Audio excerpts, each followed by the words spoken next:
Hi dears, welcome back.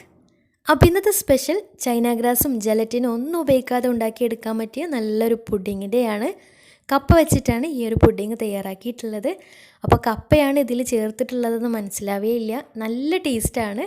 പാർട്ടികളിലും അല്ലാണ്ടൊക്കെ ഉണ്ടാക്കിയെടുക്കാൻ പറ്റിയ ഒരു അടിപൊളി പുഡിങ്ങാണ്. ഒരുപാട് ഇൻഗ്രീഡിയൻസും ആവശ്യമില്ല. അപ്പോൾ എങ്ങനെയാണ് ഈ ഒരു കപ്പ പുഡിംഗ് തയ്യാറാക്കിയിട്ടുള്ളത് നോക്കാം. അതിന് മുന്നേ ആയിട്ട് ചാനൽ സബ്സ്ക്രൈബ് ചെയ്യാത്തവരുണ്ടെങ്കിൽ സബ്സ്ക്രൈബ് ചെയ്യാൻ മറക്കരുത്. തൊട്ടടുത്തുള്ള ബെല്ലൈക്കണും കൂടെ ഒന്ന് ക്ലിക്ക് ചെയ്യുകയാണെങ്കിൽ ഇനി ഞാൻ പുതിയ വീഡിയോസ് ഇടുമ്പോൾ അതിൻ്റെ നോട്ടിഫിക്കേഷൻസ് ഒക്കെ പെട്ടെന്ന് തന്നെ കിട്ടുകയും ചെയ്യും.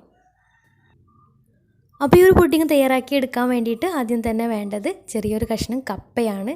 ഞാനിപ്പോൾ ഇതന്നെ മുഴുവനായിട്ട് എടുത്തിട്ടില്ല, ഇതിൻ്റെ പകുതി മാത്രം മതിയാവും. ഇനി ഇതിൻ്റെ തൊലിയൊക്കെ ഒന്ന് കളഞ്ഞിട്ട് എടുക്കാം. തൊലിയൊക്കെ കളഞ്ഞ് നന്നായിട്ട് കഴുകി വൃത്തിയാക്കിയതിന് ശേഷം ഒരു ഗ്രേറ്റർ വെച്ചിട്ട് നന്നായിട്ടൊന്ന് ഗ്രേറ്റ് ചെയ്തെടുക്കാം. ഇനി ഒരു കടായി എടുത്ത് അതിലേക്ക് 1.5 പാക്ക് പാൽ ഒഴിച്ചു കൊടുക്കാം. 500 ml പാക്കാണ്, അപ്പോൾ 750 ml പാൽ ഒഴിച്ചു കൊടുക്കാം. ഇനി ഇതിലേക്ക് നേരത്തെ ഗ്രേറ്റ് ചെയ്ത് വെച്ചിട്ടുള്ള കപ്പ 2 കപ്പാണ് കേട്ടോ. ഗ്രേറ്റ് ചെയ്ത 2 കപ്പ് കപ്പയാണ് എടുത്തിട്ടുള്ളത്. അതും കൂടെ ഇതിലേക്ക് ചേർത്ത് കൊടുക്കാം. അപ്പോൾ കപ്പ കൂടെ ചേർത്തിട്ട് നന്നായിട്ട് മിക്സ് ആക്കിയിട്ട് ഫ്ലെയിം ഓൺ ചെയ്തിട്ട് നന്നായിട്ടൊന്ന് വേവിച്ചെടുക്കണം. അപ്പോൾ കപ്പ വേവിച്ചെടുക്കുമ്പോൾ കൈയെടുക്കാതെ തന്നെ ഇളക്കി വേവിച്ചെടുക്കണം, അല്ലെങ്കിൽ പെട്ടെന്ന് അടി പിടിക്കാനുള്ള സാധ്യതയുണ്ട്. നോൺ സ്റ്റിക്കിൻ്റെ പാത്രമൊക്കെ അല്ലെങ്കിൽ പ്രത്യേകിച്ച് പെട്ടെന്ന് അടി പിടിക്കും. അപ്പോൾ അതൊന്ന് ശ്രദ്ധിച്ചിട്ട് കൈയെടുക്കാതെ നന്നായിട്ടൊന്ന് ഇളക്കി വേവിച്ചെടുക്കാം. അപ്പോൾ ഏകദേശം വെന്ത് വന്നിട്ടുണ്ട്. ഇനി ഇതിലേക്ക് മധുരത്തിന് ആവശ്യമായിട്ടുള്ള പഞ്ചസാര ചേർത്ത് കൊടുക്കാം. അപ്പോൾ ഏകദേശം ഒരു 6 ടേബിൾ സ്പൂൺ പഞ്ചസാരയാണ് ചേർത്ത് കൊടുക്കുന്നത്. ഇതിൻ്റെ കൂടെ കുറച്ച് മിൽക്ക് മെയ്ഡ് കൂടെ ചേർത്ത് കൊടുക്കുന്നുണ്ട്. അതാണ് പഞ്ചസാരയുടെ അളവ് കുറച്ച് കൊടുത്തിട്ടുള്ളത്. ഇനി നിങ്ങൾ മിൽക്ക് മെയ്ഡ് ചേർക്കുന്നില്ലെങ്കിൽ പഞ്ചസാരയുടെ അളവ് കൂട്ടി കൊടുക്കുകയും ചെയ്യാം.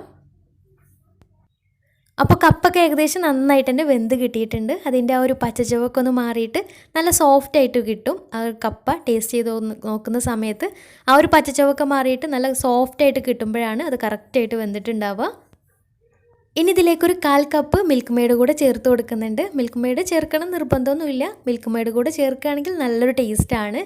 ഇനി മിൽക്ക് മെയ്ഡ് കയ്യിലില്ല എന്നുണ്ടെങ്കിൽ ഒരു 4 ടേബിൾ സ്പൂൺ പാൽപ്പൊടി നല്ല കട്ടിയായിട്ട് കലക്കിയിട്ട് അത് ചേർത്ത് കൊടുത്താലും മതിയാവും. ഇനി ഇത് 2 ചേർത്തിട്ടില്ലെങ്കിലും കുഴപ്പമൊന്നുമില്ല. കുറച്ച് കൂടുതൽ പഞ്ചസാര ചേർത്ത് കൊടുത്താലും മതിയാവും. ഇനി ഇതിലേക്ക് നല്ലൊരു ഫ്ലേവറിന് വേണ്ടിയിട്ട് 1 ടീസ്പൂൺ വനില എസൻസ് കൂടെ ചേർത്തിട്ട് നന്നായിട്ട് മിക്സ് ആക്കിയെടുക്കാം.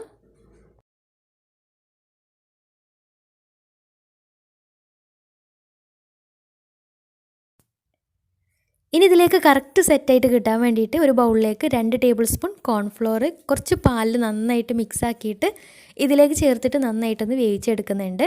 കോൺഫ്ലോർ ചേർക്കണം നിർബന്ധമൊന്നുമില്ല. കപ്പ അത്യാവശ്യം നല്ല കട്ടിയായിട്ട് വേവിച്ചെടുത്താലും മതിയാവും. കോൺഫ്ലോർ ചേർക്കുമ്പോൾ ഒന്നും കൂടി കറക്റ്റായിട്ട് സെറ്റായിട്ട് കിട്ടാൻ വേണ്ടിയിട്ടാണ്. ഇനി നല്ല കട്ടിയായിട്ട് നല്ല കുറുകി വന്നാൽ ഫ്ലെയിം ഓഫ് ചെയ്യാം. ഫ്ലെയിം ഓഫ് ചെയ്ത ഉടനെ തന്നെ സെറ്റ് ചെയ്യാൻ വേണ്ടിയിട്ട് വെക്കാനുള്ള ബൗളിലേക്കും അതുപോലെ തന്നെ ട്രേയിലേക്കും ഒഴിച്ചു കൊടുക്കാം.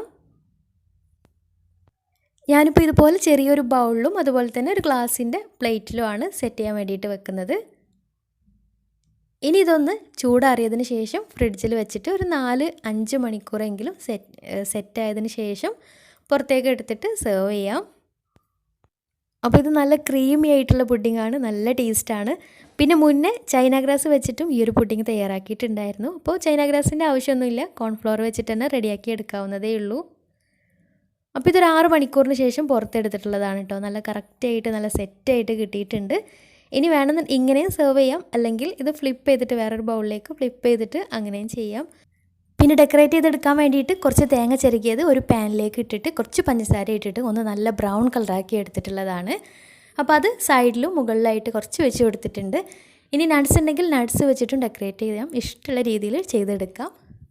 അപ്പോൾ നല്ല ടേസ്റ്റി ആയിട്ടുള്ള പുഡിങ്ങാണ്. കപ്പ വെച്ചിട്ടാണ് ഇത് ഉണ്ടാക്കിയിട്ടുള്ളതെന്ന് മനസ്സിലാവേ ഇല്ല. അടിപൊളി ടേസ്റ്റാണ്. അപ്പോൾ എന്തായാലും ഒന്ന് ട്രൈ ചെയ്ത് നോക്കുക. എന്നിട്ട് നിങ്ങളുടെ ഫീഡ്ബാക്ക്സ് താഴെ കമൻറ്റ് ബോക്സിൽ അറിയിക്കാൻ മറക്കരുത്. അപ്പോൾ ഇന്നത്തെ വീഡിയോ ഇഷ്ടമായെന്ന് വിചാരിക്കുന്നു. ഇഷ്ടമായെങ്കിൽ ലൈക്ക് ചെയ്യുക, ഫ്രണ്ട്സ് റിലേറ്റീവ്സിനൊക്കെ ഒന്ന് ഷെയർ ചെയ്യുകയും ചെയ്യുക. അപ്പോൾ നല്ല അടിപൊളി വീഡിയോയുമായി വീണ്ടും വരാം. അതുവരെ take care, bye, thank U.